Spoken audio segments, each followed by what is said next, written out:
तमिलनाडु की राजनीति में इस वक्त सबसे बड़ा ट्विस्ट देखने को मिल रहा है। सिनेमा के सुपरस्टार से नेता बने जोसेफ विजय यानी थलपति अब असली सियासी हीरो बनने जा रहे हैं। विधानसभा चुनाव 2026 के रुझानों में उनकी पार्टी तमिलगा वेट्री कड़गम ने सभी को चौंकाते हुए बढ़त बना ली है।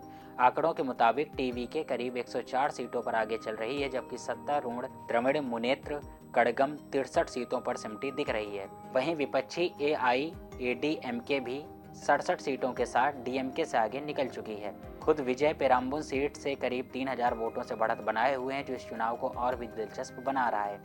ये नतीजा इसलिए भी खास है क्योंकि चुनाव से पहले तक मुकाबला मुख्य रूप से DMK और AIADMK के बीच माना जा रहा था, लेकिन विजय की एंट्री ने पूरी सियासी तस्वीर बदल दी। MK स्टैलिन की सरकार को जहां एंट्री इनकमेंसी का सामना करना पड़ रहा है, वहीं विजय की नई राजनीति लोगों को आकर्षित करती दिख रही है। खासकर युवाओं और पहली बार वोट डालने वाले मतदाताओं में उनका क्रेज काफी नजर आ रहा है। अगर विजय के सफर पर नजर डालें तो ये किसी फिल्मी कहानी से कम नहीं है। 22 जून 1974 को चेन्नई में जन्मे विजय का पूरा नाम जोसेफ विजय चंद्रशेखर है। उनके पिता S.A. चंद्रशेखर जाने माने फिल्म निर्देशक रहे हैं और मां शोभा एक सिंगर थीं। फिल्मी माहौल में पले बढ़े विजय ने बचपन से ही अभिनय शुरू कर दिया था और चाइल्ड आर्टिस्ट के तौर पर फिल्मों में नजर आए। 1992 में फिल्म नलैया त्रिपुर से उन्होंने बतौर हीरो डेब्यू किया। शुरुआती संघर्ष के बाद गिल्ली, कथी, थेरी, मर्सल और बिगल जैसे फिल्मों ने उन्हें मास हीरो बना दिया और यही लोकप्रियता राजनीति में भी उनके काम आती दिख रही है। विजय की निजी जिंदगी भी काफ़ी चर्चा में रही है। 1999 में उन्होंने संगीता से शादी की, जो पहले से उनके फैन थीं। शादी के बाद संगीता उनकी पर्सनल लाइफ और इमेज मैनेजमेंट में अहम भूमिका निभाती रही हैं, लेकिन असली मोड़ तब आया जब फरवरी 2024 में विजय ने राजनीति में एंट्री का ऐलान किया और अपनी पार्टी TVK बनाई।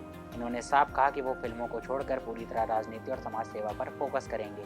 उनकी पहली बड़ी राजनीति रैली 2024 में विक्रवांडी में हुई।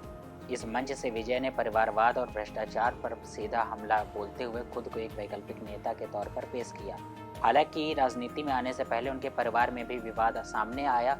उनके पिता ने अलग पार्टी बनाई थी, जिसे लेकर विजय ने सार्वजनिक तौर पर दूरी बनाई और यहां तक कि कानूनी कदम भी उठाया।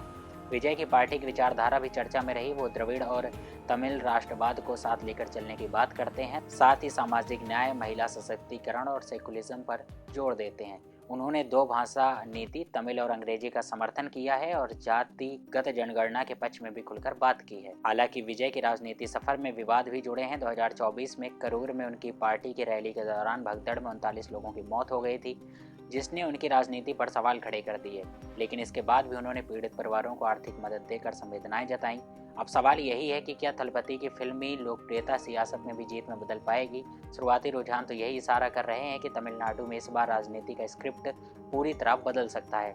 अगर ये रुझान नतीजों में बदलते हैं तो विजय सिर्फ सुपरस्टार नहीं बल्कि राज्य की सत्ता के नए चेहरे भी बन सकते हैं। इस खबर के साथ मैं धीरेन्द्र सिंह और आप देख रहे हैं न्यूज़ टाइम नेशन। अगर ये वीडियो आप यूट्यूब पर देख रहे हैं तो चैनल को सब्सक्राइब कीजिएगा और अगर ये वीडियो आप इंस्टाग्राम या फेसबुक पर देख रहे हैं तो हमारे पेजेस को फॉलो जरूर कीजिएगा।